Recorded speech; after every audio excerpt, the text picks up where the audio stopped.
What is up, you guys? It's Real MMA Talk coming to you with a whole new video. I hope everybody's enjoying the weekend. We have fight week coming up, and it's UFC on Fox. It will be in Chicago, Illinois. I think it's Chicago. It is the rematch between TJ Dillashaw versus Renan Barão.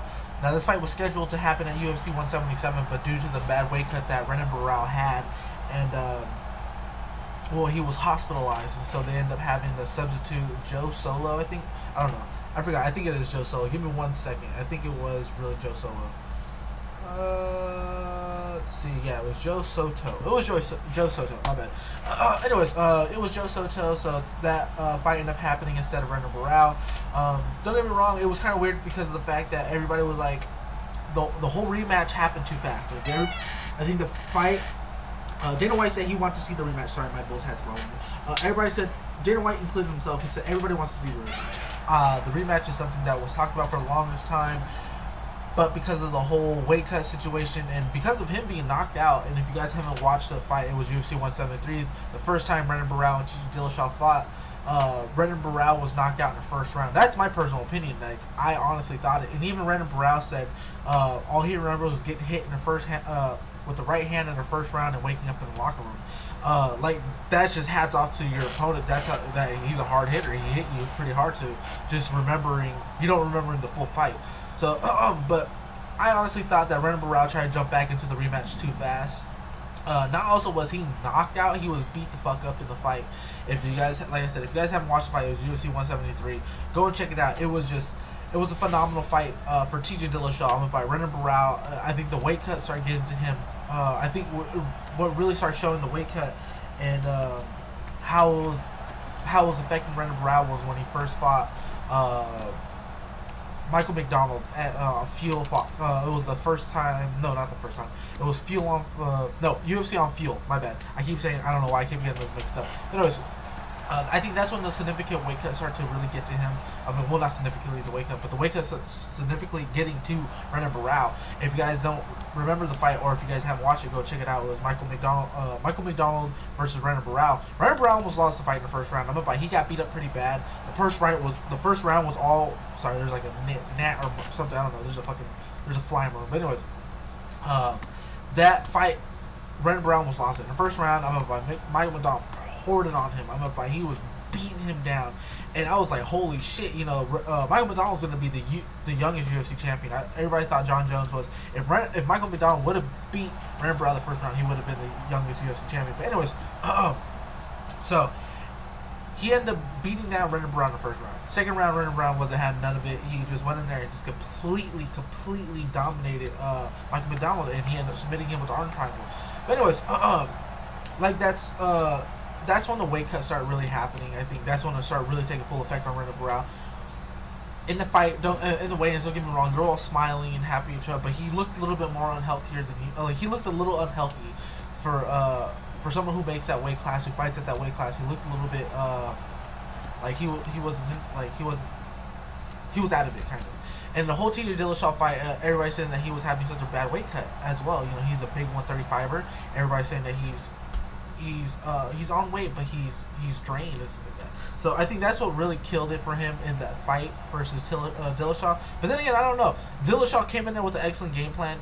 In the second time that Renan Barão fought Uriah Faber, even TJ Dillashaw said you have to go in there and you have to utilize Dominic Cruz's footwork to beat Jose Aldo and Renan Barão.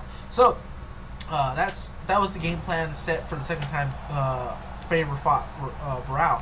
But it ended up going Faber's way, and ended up going Barão. Barão got an early stoppage in the first round, and it was just beautiful. If you guys haven't checked that one, I don't even know which event they fought, but it was a pretty good one. Let me check that out very quickly. Let me see. It was Renan Barão versus Faber. The second time they fought was at UFC 69. There you go. UFC 69. Go check it out. It was Renan Barão versus Uriah Faber 2, and It was weird to see because of the fact that I thought Uriah Faber wasn't going there and be more of a. I think they had a better strategy this time. Even TJ Dillashaw, they said they had a better strategy. But yet again, you know, the whole.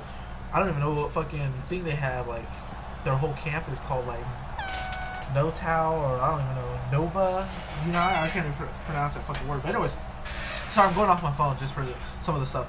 But it was just, like I said, it was a little weird because of the fact that Renan Barão was just walking through everybody in the 135 division, and there was so much talk already that TJ Dillashaw was going to get a title shot coming off, not a loss really, but the 3 fights previous to the title shot that he got, the fight with Renan Barão, he lost 1 and 1.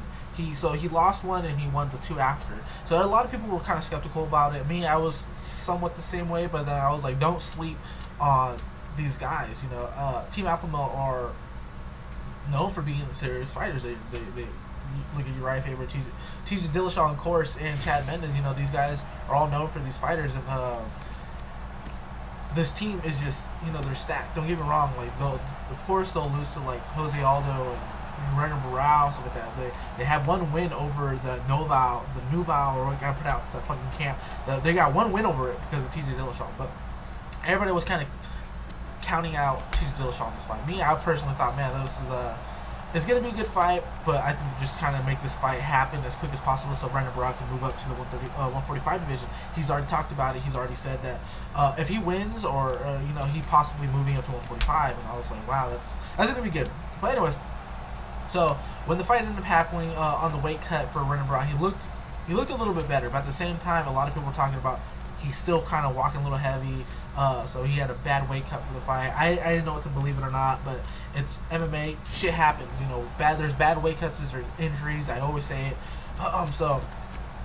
And when the actual fight happened, I was like, man, like look at the size difference. I'm thinking the reach advantage for Renan Barão, just the jiu-jitsu skill that he has, and the striking is just as good, if not better, than Jose Aldo's. So I'm thinking, man, this is going to be such a disaster for TJ Dillashaw, and it ended up being a big slap to my face. You know what I mean? It was crazy just to watch TJ Dillashaw just go in there, and as soon as they touched gloves, he started utilizing footwork. He started moving in and out. He was using lateral movements.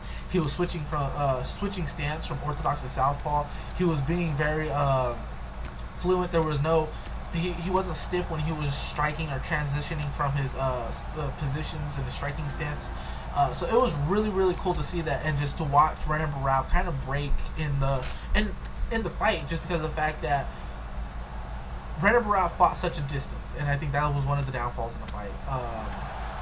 When I say that, he was literally fighting too much of a distance. Don't get me wrong, because if he's a lanky fighter and he has such a reach advantage against these 135ers, he fights that way for a reason. He ends up getting the better half of it. So I was thinking, man, this is gonna be one of those fights where TJ Dillashaw is probably gonna just go for takedowns, just end up getting inside and trying to throw some heavy hits and then go for takedowns. And that's what I honestly thought the game plan was for them. But it was, like I said, it was a big slap in the face. But when I'm talking about like the whole distance fight, Renan Barão fights distance. He has the length, and he has the striking ability to do that, and he has great leg kicks. But like I said, I think he fought too much of a distance, and that's what led to somewhat of Renan Barão's downfall, because of the fact that when they fought such a distance, Renan Barão was already far back, and then TJ Dillashaw would get in there, hit him, and move out.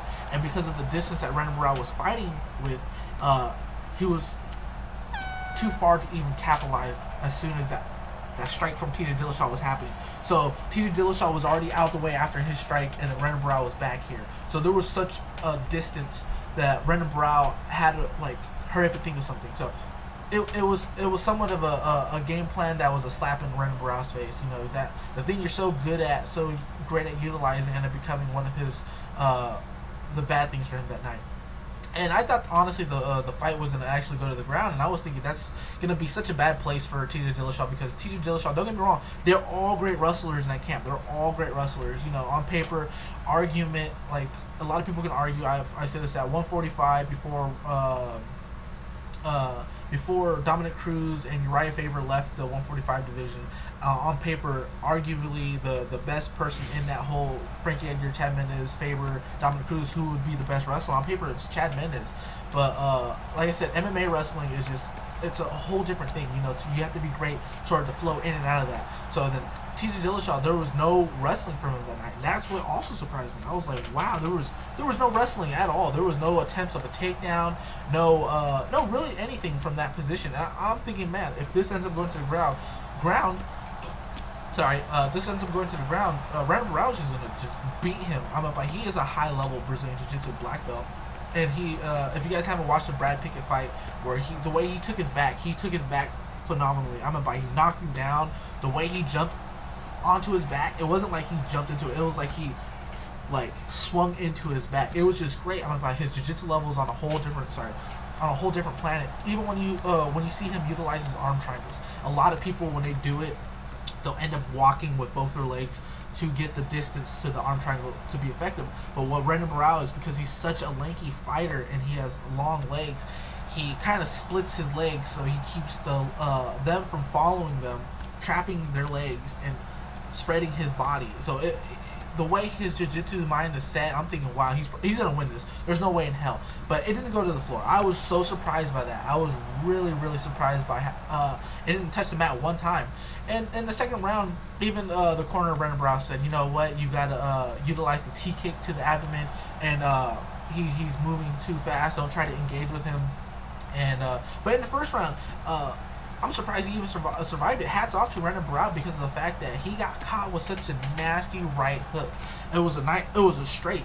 It was such a nasty one. I thought he was out. The way he buckled up and just fell, and TJ Dillashaw went in for the kill, and it was such a surprising. It was so surprising. That was the only time it ever went to the ground, was at that moment. But there was it didn't go to a takedown, but that's when it went to the ground. I thought Renan Barão was out. I honestly thought he was out. Personally, he was out. He got knocked out. In the first round, he was out. TJ Dillashaw went in for the kill, beat him up from the ground. But then hats off to Renan Barão. He stayed composed. He was calm. He didn't let the strikes. Well, it was, of course, getting him. He wasn't letting it get to him. And he transitioned. He still managed to fight off the attack and stuff like that. It was crazy good. And even TJ Dillashaw went for chokes in that fight. But like I said, it was crazy. It was that whole first round was just nuts. It was nuts. But after that, it was all TJ Dillashaw just beating him up from 4 to 3 to 5. His footwork is beautiful. He was in and out. He was his lateral movements is great, and when he kept catching Renan Barão with the shuffle from stances, and he throw he feint the left and come up with the high kick, and that's what finished the fight for him in the fifth round. And then when he caught him with the right, finished it off, and it was great. It was beautiful.